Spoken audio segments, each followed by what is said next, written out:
बांकीपुर चुनाव के परिणाम आने के बाद तेजस्वी यादव पूरे एक्शन में नजर आ रहे हैं। आज पार्टी के सभी कमेटी को तेजस्वी ने भंग कर दिया है। इस पर हम विस्तार से जानेंगे। हमारे साथ प्रकाश जी हैं, राजद के खबर को काफ़ी बारीकी से समझते हैं। क्या कर रहे हैं तेजस्वी यादव? हिमांशु, आज तेजस्वी यादव ने बड़ा एक्शन लिया है और इस एक्शन का इंतजार था। बिहार विधानसभा चुनाव 2025 के नतीजे आने के बाद से ही इंतजार था कि तेजस्वी यादव कब ये फैसला लेंगे। लेकिन आज जो तेजस्वी यादव ने फैसला लिया है, आप ये कह सकते हैं कि राष्ट्रीय जनता दल के लिए एक और नए युग की शुरुआत होने जा रही है। राष्ट्रीय जनता दल ने बिहार विधानसभा चुनाव 2025 में पूरी ताकत लगाई, आरजेडी के तमाम कार्यकर्ताओं ने, नेताओं ने। लेकिन आपने गौर किया होगा 2025 के चुनावी नतीजे जब आए तो ये बातें भी निकलकर सामने आई कि कई जगहों पर अपने लोगों ने ही दगा किया है, गद्दारी की है। तो अब तेजस्वी यादव ने समय थोड़ा सा लिया, लेकिन ये वक्त आने के साथ ही फैसला ले लिया है कि राष्ट्रीय जनता दल के सभी कमेटियों को भंग किया जाता है तत्काल प्रभाव से। आज लेटर जो है वकायदा मंगनीलाल मंडल ने जारी कर दिया है। राष्ट्रीय कार्यकारी अध्यक्ष हैं अब तेजस्वी यादव। तो अब आप ये कह सकते हैं कि आरजेडी के एक नए युग की शुरुआत होने जा रही है। हालांकि आपने ये भी बताया दर्शकों को कि बांकीपुर चुनाव के परिणाम आने के बाद लाजमी है बांकीपुर चुनाव के जो नतीजे आए, भले ही वो नतीजे आरजेडी के अनुकूल नहीं हो, वो नतीजे जो है वो जनसुराज के पक्ष में आया। भारतीय जनता पार्टी की बड़ी और बुरी हार हुई। लेकिन अब अगर प्रदेश कमेटी तेजस्वी यादव ने भंग किया है तो तेजस्वी यादव ने भी बखूबी इन चीजों को बारीकी से समझ लिया था। तेजस्वी यादव ने भले ही थोड़ा वक्त लिया, लेकिन इस लंबे वक्त में लगभग 8 महीने का वक्त हो गया। तेजस्वी यादव ने ये चीजें समझा कि कहां क्या हुई। मैं आपको एक चीज और बताना चाहता हूं कि कोई भी फैसला जल्दीबाजी में नहीं लेना चाहिए। कल हमने अपने दर्शकों को बताया था कि तेजस्वी यादव बुतरू नहीं है, राजनीति में वो बउआ नहीं है। तेजस्वी यादव राजनीति में तो अब बिहार में प्रोफेसर वाले रैंक पर है, क्योंकि वो बिहार की राजनीति को सिर्फ समझ नहीं रहे हैं, बल्कि तेजस्वी यादव बिहार की राजनीति में अपने आप को खुद को इस तरीके से स्थापित कर चुके हैं कि वो सिर्फ बिहार की पॉलिटिक्स को नहीं समझते, बल्कि पूरे देश की पॉलिटिक्स में अब अपने काम के बल पर, अपने काम के दम पर तेजस्वी यादव ने वो जगह बनाई है। तो बिहार में अब वो बुतरू नहीं है, बउआ नहीं है, वो राजनीति के ककाहरा भी समझते हैं, ABCD भी समझते हैं। अगर ये फैसले जल्दीबाजी में लिए होते, अगर ये फैसले तेजस्वी यादव ने जल्दीबाजी में लिए होते तो सवाल उठते कि भैया इतनी जल्दी क्या थी। लेकिन एक लंबा गैप रहा। इस 8 महीने में तेजस्वी यादव ने पूरा गुना भागा सेट किया, तमाम चीजों को समझा और इसके बाद तेजस्वी यादव ने यह फैसला लिया कि प्रदेश की जो तमाम कमेटियां हैं, चाहे वो आप जिला की कमेटी हो, प्रखंड की कमेटी हो, पंचायत की कमेटी हो, इस बात को मैं फिर से दोहरा रहा हूं, पंचायत की कमेटी से लेकर के जिला की कमेटी तक और प्रदेश की कमेटी तक को भंग किया गया है। यानी आप ये कह सकते हैं कि एक नए सूर्य के उदय होने से पहले अब तेजस्वी यादव के फैसले जो हैं वो बता रहे हैं कि एक नए सूर्य के उदय होने से पहले जो भी कुछ था उसे हटा दी गई है, भंग किया गया है। आने वाली तारीखों के लिए रणनीति बनेगी, आने वाली तारीखों में अब बहुत जल्द बनेगी। अच्छा, एक और सवाल है कि बांकीपुर चुनाव में MY समीकरण जो आरजेडी का कोर वोटर माना जाता है वो भी टूटते हुए नजर आया। नहीं, देखिए MY समीकरण ही नहीं टूटा है। आप आरजेडी के MY समीकरण पर जब चर्चा कर रहे हैं, जब आप ये कह रहे हैं कि राष्ट्रीय जनता दल का मुस्लिम और यादव वोट बैंक बट गया, आपको ये भी बताना चाहिए कि भारतीय जनता पार्टी का कोर वोटर, जो भारतीय जनता पार्टी का कैडर वोटर है, वो बट गया। आरजेडी के मुस्लिम और यादव बटे। मैं इस बात से सहमत हूं। मैं इस बात से भी सहमत हूं कि आरजेडी को इस सीट पर जो जीत नहीं मिली उसमें बड़ी भूमिका मुस्लिम और यादवों की रही। लेकिन क्या आप इस बात को नहीं समझ रहे हैं कि आरजेडी से बड़ा नुकसान तो बीजेपी के लिए है। जी। भूमिहार किसके वोटर हैं? भारतीय जनता पार्टी के। राजपूत किसके वोटर हैं? भारतीय जनता पार्टी के। कायस्थ जाति के लोग जिनके कैंडिडेट भी थे कायस्थ जाति के, और जो बीजेपी के सबसे ठोक बजा के कहे जाने वाले वोटर थे वो भी टूटे हैं। ब्राह्मण टूटे हैं, वैश्य टूटे हैं। वैश्य तो भैया बीजेपी का कैडर है ना। बीजेपी वैश्य के नाम पर राजनीति करती है ना। बीजेपी ने तो वैश्यों के नाम पर ही सियासत की तमाम लकीरें खींची है देश में, ये बताकर कि फलाने वैश्य हैं और हम वैश्यों की राजनीति करते हैं। तो जब वैश्य टूट गए, जब बांकीपुर में भूमिहार टूट गए, जब बांकीपुर में राजपूत टूट गए, जब बांकीपुर में कायस्थ टूट गए, तो भैया बांकीपुर में आरजेडी से बड़ा नुकसान भारतीय जनता पार्टी के लिए लगा। और देखिए, ये एक सीट की चुनावी लड़ाई थी और इस एक सीट पर जो बयार बह रहे थे वो बयार जनसुराज के पक्ष में था। क्यों था मैं आपको ये बता रहा हूं। मैं ये भी अपने दर्शकों को बताना चाहता हूं कि राष्ट्रीय जनता दल के जो एमवाई वोटर हैं वो एमवाई वोटर टूटे क्यों। देखिए, बांकीपुर का सबसे बड़ा रणनीति क्या था जनता के बीच? रणनीति यह था कि बीजेपी को हराना है। बीजेपी ने हमें बंधुआ मजदूर समझ लिया है, बीजेपी ने हमें बंधुआ वोटर समझ लिया है। तो बांकीपुर में सबसे बड़ा नैरेटिव यह था कि कैसे भारतीय जनता पार्टी इस सीट पर चुनाव हारे। और जब आप वोटिंग परसेंटेज की बात करते हैं, जब बांकीपुर के कास्ट पॉलिटिक्स के आंकड़ों को समझते हैं, तो सबसे ज्यादा वहां पर कायस्थ जाति के लोग हैं जिनकी आबादी 14% है। और इनके अलावे जो है, अगर आप सवर्णों में देखें तो 7% भूमिहार हैं, 7% ब्राह्मण हैं, 5% वहां पर राजपूत हैं। स्वर्णों की कुल आबादी 33% है। इस नंबर को नोट रखिएगा, स्वर्ण 33% हैं बांकीपुर में, और यही 33% स्वर्ण वैश्य के साथ मिलकर जो 9% उनकी आबादी है, 42% होकर के बांकीपुर में हमेशा से बीजेपी को जिताते रहे हैं। बांकीपुर इस बिहार का पहला कायस्थ बहुल इलाका है, इस बात को कहने में कोई दो राय नहीं है। और हर बार कायस्थ जाति के लोगों ने भी, भूमिहार ब्राह्मण स्वर्णों ने भी जिताया है बीजेपी को, कोई दो राय नहीं है। लेकिन जब वहां पर मुस्लिम और यादवों ने इस लड़ाई में ये देखा, मुस्लिम और यादवों ने जब ये देखा कि भाई सवर्ण जो इनका था, मान लीजिए 14% जो वोट बैंक है आपका कायस्थ का, जो कायस्थ जाति के कैंडिडेट हैं वो भले आपके साथ है, लेकिन फिर भी 19% वोट बैंक टूट रहा है। 19% वोट बैंक टूट रहा है, वैश्य टूट रहे हैं। अगर वैश्य को आप अपने साथ रख लीजिए तो चंद्रवंशी तो खुलकर है, बीजेपी के खिलाफ हैं, इनकी भी संख्या 9% है। और आपको मैं बता रहा हूं हिमांशु कि 50 से 51% वोट बांकीपुर में बीजेपी के लिए फिक्स था, जबकि यहां दूसरे नंबर पर यादव हैं। 12% आबादी है यादवों की, 10% है मुसलमानों की। आप पूरी तरीके से यह बताइए कि 22% बड़ा होता है या 52% बड़ा होता है? 52%। तो 52% हमेशा से किसके साथ रहा है? बीजेपी के साथ रहा है।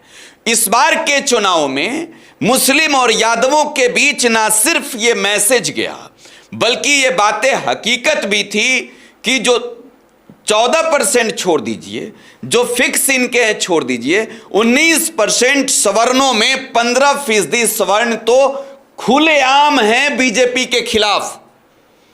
और जब आपको नफरती ताकतों को रोकने की रणनीति होती है, मैं विरोधी खेमे की शब्दों को बता रहा हूं, जब आप जिस दल से नफरत करते हैं उस ताकत को रोकने की आपकी कोशिश और रणनीति होती है, तो उस वक्त यह नहीं देखा जाता है कि एक सीट की इस लड़ाई में हम किसके साथ हैं, क्योंकि एक बांकीपुर की लड़ाई से बिहार में सरकार बदलने वाला नहीं था। एक बांकीपुर की लड़ाई से बिहार में जो मैसेज भेजना था वो मैसेज ये भेजना था कि बीजेपी को हरा दिए। आज तो प्रशांत किशोर कह रहे होंगे ना हिमांशु कि बीजेपी को उन्हीं के किला में घुस के हरा दिए। फिल्म वाला डायलॉग हमको याद नहीं आ रहा है, नहीं तो वो भी बता देते। तो इस बात को समझने की जरूरत है कि मुस्लिम और यादव आप ये नहीं कह सकते हैं कि आरजेडी के खिलाफ थे। आरजेडी से टूट गए हैं। एक सीट से पूरे बिहार को आंकना, एक थर्मामीटर से तो बुखारे नापा जा सकता है ना, सिर्फ बुखारी नापा जा सकता है ना, थर्मामीटर से खांसी नापा जा सकता है, बलगम नापा जा सकता है, थर्मामीटर से क्या नापा जा सकता है? बुखार। तो एक सीट से सिर्फ ये समझिए कि मुस्लिम और यादव इस वजह से टूटे कि उन्होंने देखा कि जो 19% स्वर्ण हैं, जो 9% इनके अलावे चंद्रवंशी हैं, जो 9% वैश्य हैं, वो बीजेपी के खिलाफ हैं। वैश्य अगर अपने जाति के पक्ष में रेखा गुप्ता को वोट भी कर रहे हैं, फिर भी ये 28%, 19% स्वर्ण और 9% चंद्रवंशी और पासवान जाति के लोगों की तो गिनती मैं लास्ट में आपको गिनाऊंगा, ये जनसुराज के पक्ष में जा रहे हैं। तो भैया अगर मुस्लिम और यादव थोड़ी ताकत लगा दे तब बांकीपुर सीट पर बीजेपी को हराया जा सकता है। और बस यही चीजें रही, कोई समीकरण नहीं टूटा है, कोई जाति के लोग इधर उधर नहीं बटे हैं। कास्ट वाइज पॉलिटिक्स की जो लकीरें बिहार में खींची गई है, चाहे वो बीजेपी के लिए हो, मैं फिर कह रहा हूं सिर्फ आरजेडी के लिए नहीं, भारतीय जनता पार्टी के लिए भी ये नहीं सोचना चाहिए कि इनके स्वर्ण वोटर पूरे बिहार के 243 बूथों विधानसभा क्षेत्रों में टूट गए हैं। इनके वोटर 243 विधानसभा क्षेत्रों में हैं। बांकीपुर हराकर दिल्ली को यह संदेश देना था कि दिल्ली में बैठे राजा राज कर रहे हो तो सुन लो, अपने मन मर्जी की सरकार नहीं चला सकते, अपने मन मर्जी का मुख्यमंत्री नहीं बना सकते। जैसे आपके किले को ढा दिया हूं, जैसे आपके किले को ध्वस्त किया है, ऐसे आने वाले वक्त में अगर नहीं संभले तो ये किला पूरे बिहार से कबर जाएगा और बीजेपी का नामो निशान, लोकतंत्र की जननी कहे जाने वाली प्रदेश बिहार से मिट जाएगा। तो ये मत कहिए कि समीकरण टूट गया है। इस बात के लिए आप बिल्कुल, आपको अगर इस बात को कह रहे हैं कि एमवाई टूटा है तो आप ये जरूर कहिएगा कि एमवाई से पहले जो स्वर्ण वोटर थे, जो वैश्य थे, जो चंद्रवंशी थे, जो बीजेपी के कैडर थे, वो टूट गए। हिमांशु, पासवान जाति के लोग, इनके नेता तो चिराग पासवान थे ना जी। चिराग पासवान ने आखिरी वक्त में सभा भी किया ना जी। नहीं दिला सके वोट, पासवानों ने वोट किया बीजेपी के खिलाफ जनसुराज को। तो एक हवा एक सीट की थी। दिल्ली में बैठे राजा को संदेश दिया बांकीपुर ने। अब नाराजगी क्यों थी ये जानते हैं? सम्राट चौधरी को मुख्यमंत्री बनाने को लेकर मैंडेट जो मिलता है किसी एक व्यक्ति के चेहरे पर मिलता है, और वो मैंडेट 2025 में बिहार में नीतीश कुमार के चेहरे पर मिली थी। नीतीश कुमार के चेहरे पर जनादेश जनता ने दिया था। भले आप ये कहिए कि 10-10 हजार रुपया दे करके लिया गया, लेकिन नीतीश कुमार के चेहरे पर जनादेश मिला था। तो सम्राट चौधरी को मुख्यमंत्री बनाने का नतीजा कहिए, खामियाजा कहिए, अंजाम कहिए, बीजेपी ने भुगता है। बांकीपुर की जनता ने ट्रेलर दिखाया है। नहीं संभले तो ऐसे ही लकीर पूरे बिहार में खींचेगी और बीजेपी नाम की पार्टी खत्म हो जाएगी। जी हिमांशु। अच्छा, हार के बाद राष्ट्रीय जनता दल के अंदर भी देखा जा रहा है कि आपसी मतभेद हो रहा है। चाहे भाई वीरेंद्र को देखिए, शक्ति सिंह यादव आपस में बयानबाजी कर रहे हैं। नहीं, देखिए, बयानबाजी से कोई व्यक्ति किसी व्यक्ति को नहीं रोक सकता जी। लेकिन एक हकीकत यह है कि भाई वीरेंद्र कहना क्या चाहते हैं। आप ये कहना चाह रहे हैं ना, वो तो कह रहे हैं कि पार्टी तेजस्वी यादव कुछ चंद लोगों के घेरे में है। हाँ, तो देखिए, आप क्यों कह रहे हैं? आप इस वजह से कह रहे हैं, मैं भाई वीरेंद्र का नाम नहीं लेना चाहता हूं। भाई वीरेंद्र जैसे बहुत सारे लोग हैं और मैं किसी व्यक्ति का नाम नहीं लूंगा। बांकीपुर चुनाव के नतीजे आने के बाद से ही कुछ नेताओं के बयान इस तरीके के आए हैं, जिन बयानों को हमने भी सुना है। शायद तेजस्वी यादव ने भी सुना होगा, उनके संज्ञान में भी ये बातें होगी कि भाई मनेर के विधायक भाई वीरेंद्र ये बातें कह रहे हैं। भाई वीरेंद्र ने यह भी कहा है, आपने सुना होगा, कि मैं लालू यादव का सच्चा सिपाही हूं, लालूवादी हूं। मैं आपको यह बताना भी चाहता हूं कि यह वास्तविकता है कि आरजेडी हारी है। यह भी वास्तविकता है कि आज के दिन में वो लालूवादी होने का दावा कर रहे हैं। पूर्व के रिश्ते इनके अन्य राजनीतिक दलों से भी रहे हैं, इस बात से कोई इनकार नहीं कर सकता। लोक जनशक्ति पार्टी जो रामविलास पासवान की पार्टी थी, उस दल के भी ये नेता थे। खैर, भाई वीरेंद्र ने एक बात कही कि घिरे हुए हैं तेजस्वी यादव। जिस लहजे में कहा, जिस जगह पे कहा, वो गलत था। आपको अगर ये ऐसा लगता है, आपको अगर ये लगता है कि तेजस्वी यादव किसी से घिरे हैं, तो आप उस राजनीतिक दल के विधायक हैं। मैं क्यों कह रहा हूं ये बात आपको बताऊंगा। आपको उचित फोरम पर जाकर ये बातें रखनी चाहिए थी। हम और आप भी थे, तेजस्वी का इंटरव्यू जिस वक्त कर रहे थे, उस वक्त भाई वीरेंद्र तेजस्वी के बगल में थे। दाहिने ओर भाई वीरेंद्र बैठे थे और बाएं ओर अब्दुल बारी सिद्दीकी बैठे हुए थे। उस वक्त ही कह देना चाहिए था, नहीं कहा। यह बयान मीडिया में दिया और उसके बाद भाई वीरेंद्र पार्टी दफ्तर भी पहुंचे थे। पार्टी दफ्तर पहुंचे तब भी वहां कुछ नहीं कहा। देखिए, भाई वीरेंद्र के इस बयान से आप ये कह लीजिए कि सीधे टारगेट कोई शक्ति यादव या कोई अन्य नेता नहीं हो रहा है। इस बयान से तेजस्वी यादव टारगेट हो रहे हैं और इस बयान से सबसे ज्यादा फायदा तेजस्वी यादव के खिलाफ सियासत करने वाली पार्टियों को मिल रहा है। आप तेजस्वी यादव का विरोध करिए, अगर लगता है तो विरोध करिए, लेकिन आप दल जैसी व्यवस्था में हैं तो उस व्यवस्था जैसी चीजों पर फोरम में जाकर के बातें रखिए।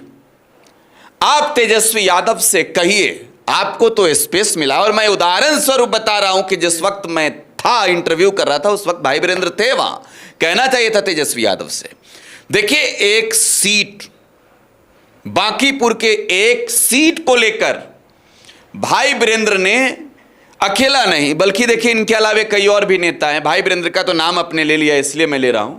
कई और भी नेता हैं जो ये चीजें बता रहे हैं। एक सीट को लेकर अगर आप अपने नेता को आंक रहे हैं, वो भी बाई इलेक्शन में, तो मैं मानता हूं कि आप राजनीति में शून्य पर हैं। आपको राजनीति की समझ नहीं है। आपको समझना चाहिए कि एक सीट से भले, एक वोट से भले सरकार बन जाए, बिगड़ जाए, कोई चुनाव जीत जाए, कोई हार जाए, लेकिन यहां का जो मैटर था बांकीपुर का, वो एक सीट सिर्फ संदेश के लिए था बीजेपी का। लेकिन इन बयानों का असर जो है तेजस्वी के खिलाफ, हिमांशु, ये 243 सीटों पर प्रभावित करेगा। मतलब आप राष्ट्रीय जनता दल और तेजस्वी यादव के हितैषी नहीं हैं। मैं हर व्यक्ति के लिए कह रहा हूं, मेरी जो समझ है, जो मैं समझता हूं राजनीति को, मैं ये कह सकता हूं कि एक सीट के गुना भागा से, एक सीट बांकीपुर जैसे सीट के जीतहार से अगर आप तेजस्वी यादव को टारगेट कर रहे हैं, तो आप 243 विधानसभा सीट के आरजेडी के कार्यकर्ताओं को, समर्थकों को, वोटरों को सीधे तौर पर उनका मनोबल तोड़ रहे हैं। राजा वो नहीं होता जो शासन करे, राजा वो होता है जो लोगों के दिल पे राज करे। तेजस्वी यादव राज कर रहे हैं भाई। 2020 का चुनावी परिणाम बता रहा हूं आपको। विधानसभा के अंदर सिर्फ विधायकों की हैसियत से आरजेडी सबसे बड़ी पार्टी नहीं थी। वोट बैंक के हैसियत से राष्ट्रीय जनता दल ने 2020 के चुनाव में सबसे अधिक वोट हासिल किया था। बीजेपी से भी अधिक, जेडीयू से भी अधिक। जेडीयू तो तीसरे नंबर पर चली गई थी, 43 विधायक मात्र जीते थे। 2025 के चुनाव में राष्ट्रीय जनता दल ने सबसे अधिक वोट 2025 के चुनाव में तमाम पार्टियों के तुलना में हासिल किया, वो बीजेपी से भी बड़ा नंबर है। 2015 के चुनाव में आरजेडी ने सबसे ज्यादा वोट हासिल किया विधानसभा में, और इस लिहाज से कहिए कि विधायकों की संख्या से भले ही नहीं, वोटरों की संख्या से सबसे बड़ी फौज तेजस्वी के साथ है, आज की तारीख में साथ है, और पिछले 2015 के चुनाव से साथ है। विधानसभा में आरजेडी आज भी वोट बैंक के मामले में सबसे बड़ी पार्टी है। तो अगर इतने लोग, करोड़ों लोग आरजेडी को वोट कर रहे हैं, तब तो आप ये कह रहे हैं कि तेजस्वी यादव घिरे हुए हैं। भैया, वोट का एक अपना गणित होता है, जीत हार तो होते रहेगी। जनादेश लाजमी है कि खिलाफ मिला, विपरीत मिला तेजस्वी यादव के, लेकिन तमाम साम दाम दंड भेद की प्रक्रिया अपनाने के बाद मिला। मैं इस बस एक लाइन में बताना चाहता हूं कि एक व्यक्ति का मनोबल ना तोड़ो, सब लोग हतोत्साहित हो जाएंगे। आरजेडी ने नए ऊर्जा के साथ आज से शुरुआत की है। तारीखें गवाह होंगी तेजस्वी कौन सी लकीर बिहार की राजनीति में खींचने वाले। और कोई सवाल है हिमांशु जी? एक आखिरी सवाल लेंगे कि चुनाव के वक्त हम लोग भी वहाँ पे थे बांकीपुर में, अभी तो हार का ठीकरा कई लोगों पर फोड़ रहे हैं, नेता बहुत सारे नेता हैं, लेकिन आप भी देखे होंगे कि तेजस्वी यादव आने वाले थे जब पटना में बांकीपुर के रोड शो में, उससे 2 दिन पहले ही जो तमाम नेता भाषण दे रहे हैं, सब लोग निकले। मैं बता रहा हूं, उससे पहले ये लोग भी गायब थे। बिल्कुल सही बोल रहे हैं। अगर बांकीपुर की आप चर्चा कर रहे हैं, तेजस्वी यादव आपके राजनीतिक दल के राष्ट्रीय कार्यकारी अध्यक्ष हैं, और आपने किसी भी बाई इलेक्शन में नरेंद्र मोदी को नहीं देखा होगा कि रोड शो से ज़्यादा कहीं चुनाव प्रचार करते हुए। बांकीपुर तो अइबो नहीं किए थे, किसी बाई इलेक्शन में मोदी जी नहीं जाते हैं। खैर, नितिन नवीन आए थे, रोड शो किया था। तेजस्वी यादव ने एक दिन के चुनावी जनसभा से 2015 और 2020 के चुनाव में सबसे अधिक विधायक जिताए थे। हर विधानसभा में मात्र एक दिन चुनावी जनसभा किया था। एक दिन के जनसभा से तेजस्वी यादव ने पूरे विधानसभा में अपने विधायकों को भर दिया था, इतनी जीत हासिल की थी। यहां तो हिमांशु 16 घंटा रोड शो किया, 48 घंटे में। तेजस्वी यादव का फेलियर आप बता रहे हैं। साहब, आप लोग कहां थे?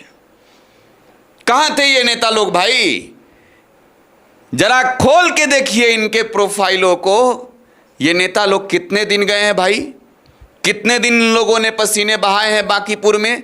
आरजेडी का 25 विधायक है, 144 कैंडिडेट था 2025 के चुनाव में। आप जरा दिखाइए कितने थे। नेता के सामने फुलसाबाजी करने से होगा? वोट जनता के बीच जाने से मिलेगा ना। एक राष्ट्रीय नेता का एक अपना मानक होता है, वो उसी निर्धारित मानक पर चलेगा। 16 घंटा रोड शो किया तेजस्वी यादव ने, और इस बात के लिए उन्हें बधाई मिलनी चाहिए कि 16 घंटे के अंदर बांकीपुर में जितना माहौल बदला वो बदला, और उतना वोट तेजस्वी की ताकत है जो वोट मिली, वरना पहले तो स्थिति और खराब थी। जी हिमांशु जी, बहुत बहुत धन्यवाद, थैंक यू। तो आप लोग चैनल पर बने रहे और कमेंट बॉक्स में अपनी राय जो है जरूर दीजिएगा। तब तक के लिए बहुत बहुत धन्यवाद।